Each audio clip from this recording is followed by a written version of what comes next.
Hi, this is Nikki, and I'm here to share messages I get from Spirit and from all of us on this journey to love. And so these are all messages that I get from all of our higher selves on this journey. And for those who are wanting to reunite with their twins in this lifetime. And all my messages go from one to the next, and they are all super connected and super linked.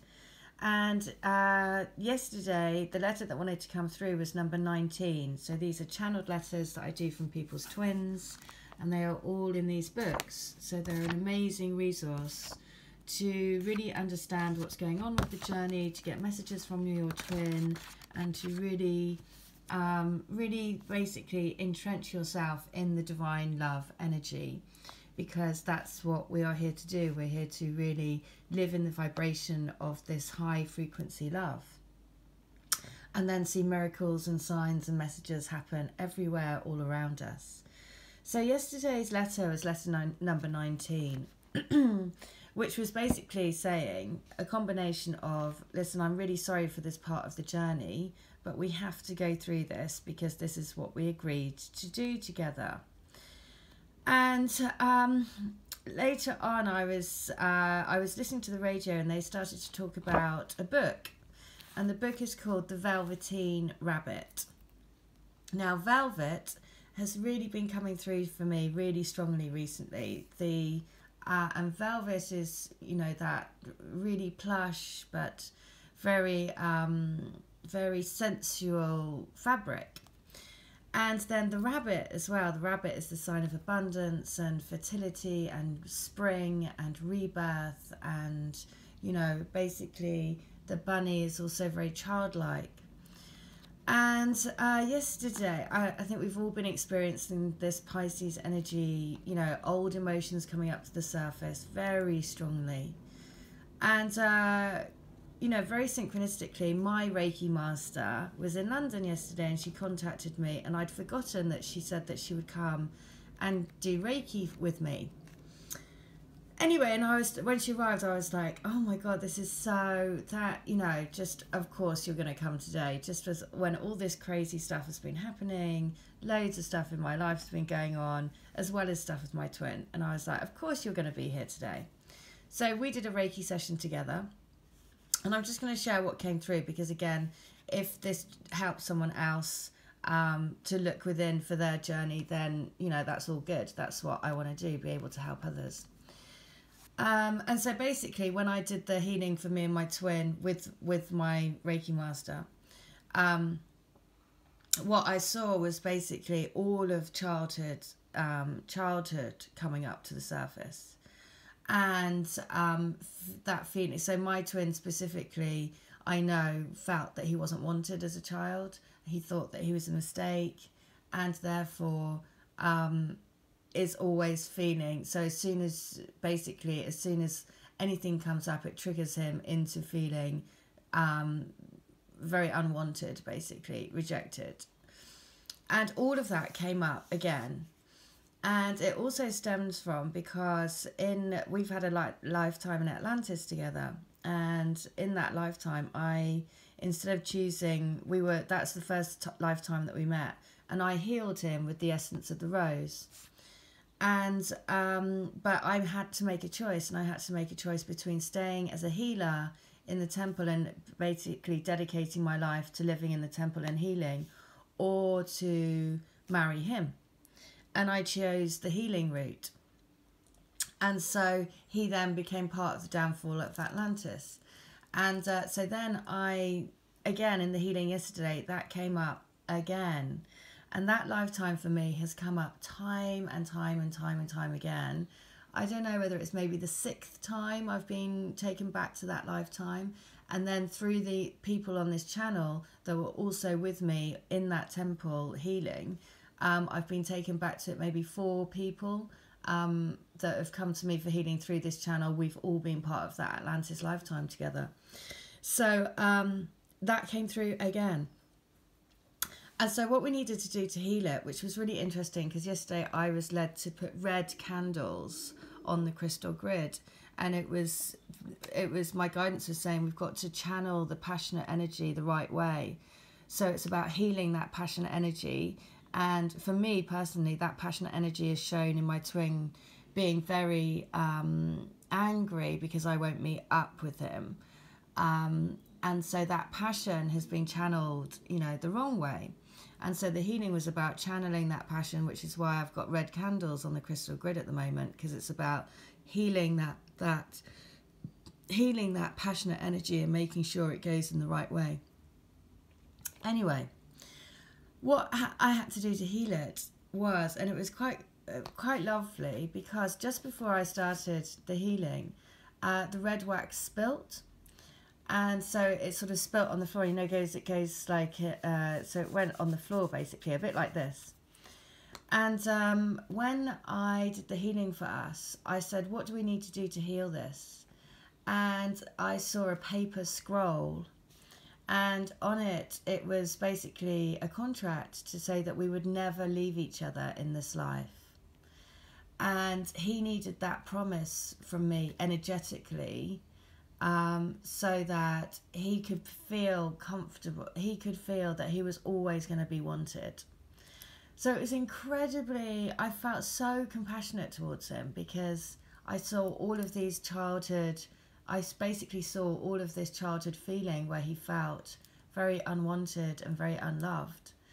And it kind of flashed before, and I went through all of those emotions that he went through. So it was really, really lovely. But then right at the end, after I saw the scroll, then what happened was there was a red stamp, like a red wax stamp, and that was stamped onto the scroll. And on the stamp, it had forever. So it was just kind of really lovely, because, you know, all the things about the, you know, I was guided to put the red candles on the grid beforehand. All of that was about channeling the passion the right way. The fact that it spilt just beforehand and the wax was on the floor, and then afterwards, when the very last bit of the healing was the stamp of red wax going onto the scroll. So if that is triggering anything for you, then it is about looking within, because lots of childhood stuff coming up to the surface, and that can display in any area of your life. It doesn't have to be with your twin. It could be other things that are coming up. The Pisces season is all about emotions, right? All about all of these emotions that we've kept hold of, and we might even not be aware of it. And so then I'm going to finish about this story about the Velveteen Rabbit. And the Velveteen Rabbit, when I researched it, this is so lovely, because the Velveteen Rabbit is a children's story. And the book was first published in 1922. So the letter that I was led to read yesterday was 19, and 22 is always the sign of the beloved. It's the sign of keeping the faith and hope. It's the six-pointed star, divine feminine, divine masculine in the divine union. And what the story is basically, it's about a rabbit, and the rabbit is given to this little boy, and he is a velvet rabbit.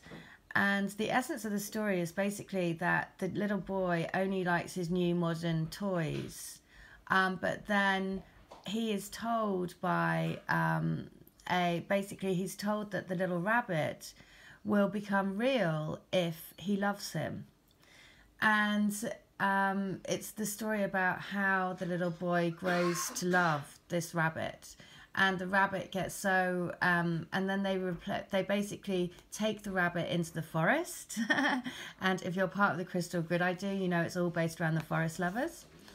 They take the rabbit in the forest, and for him to become, and they set him free to become real, because the little boy has shown him love.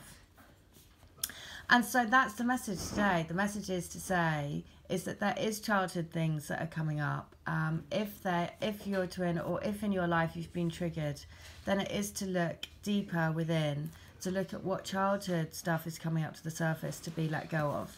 And to trust, you know, that is all happening so that you can grow, so you can become more of who you're meant to be, and releasing all of those, you know, basically the fears.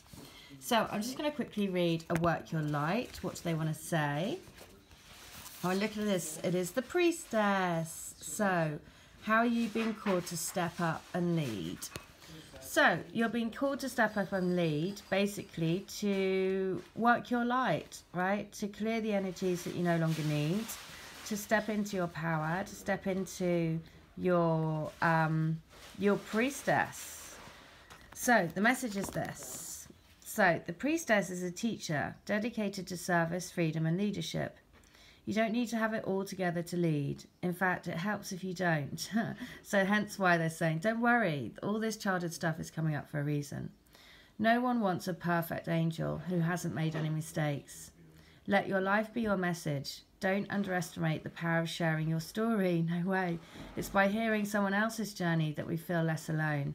We realise that we're actually all in this thing called life together. The difference between a follower and a leader is that a leader has the courage to go first. In stepping out, they shine a light on the path for others to venture forward. Don't fret too much about trying to work out who is your tribe. Don't get stuck in age, income, hobbies or occupation. The best way to discover your tribe is to look in the mirror. If you feel called to lead, chances are it is because at some point in your life, you longed for someone to lead you. Your tribe are longing for exactly the same thing as you are and might only be one step behind you. How they might even be right alongside you. Of course, your twin is right alongside you. You don't need anyone's permission, just the courage to stand up. Embrace your struggles, the peaks and the troughs. You don't need to know the way, just believe that there may be a different one. Your tribe is waiting for you, so step forward so they can find you. Oh, so how are you being called to step up and lead? And how can you be the leader you wish you had? Well, how funny, just as I was just sharing a bit of my personal story as well. So there you go, for all of those who have been called to take the lead, for all of those who have been called to share your story in whichever way that is, then I guess that's the message, to say do it, because we're all being called to help each other. And so that's the message. So I'm going to go and buy the Velveteen Rabbit story, because the other thing is about the twin flame psychicness. I once sent a picture of a bunny to my twin, and the exact same bunny he sent me straight back because he was wrapping it. So it just shows you that no matter what, it is crazy, it is bonkers, but it's also brilliant. And the Velveteen Rabbit was written in 1922. So perfect synchronicity. So there you go. I hope that helps. And if you want to have a healing or a reading, it's $20. And also a channeled letter is $10. So if you would like that, then please do. And this here is my Reiki. So basically this is an image taken from my Reiki painting. So my mum, so when I did my Reiki initiation, the flower that I saw was a red rose. And so this is taken from a painting that my mum did for me. And in the middle is the pearl. So this is basically, you know, we're all growing. We're all, without the dirt, we would never create the pearl, because the oyster needs the dirt to create the pearl. And so that's the that's the beauty. That's the beauty of the journey, is to embrace all of you and to embrace all of your parts, because that's what makes you beautiful. All right. Well, I hope that helps. Take care. If I can be of any help, then let me know. All my details are in the link. Okay. Thanks a lot. Bye.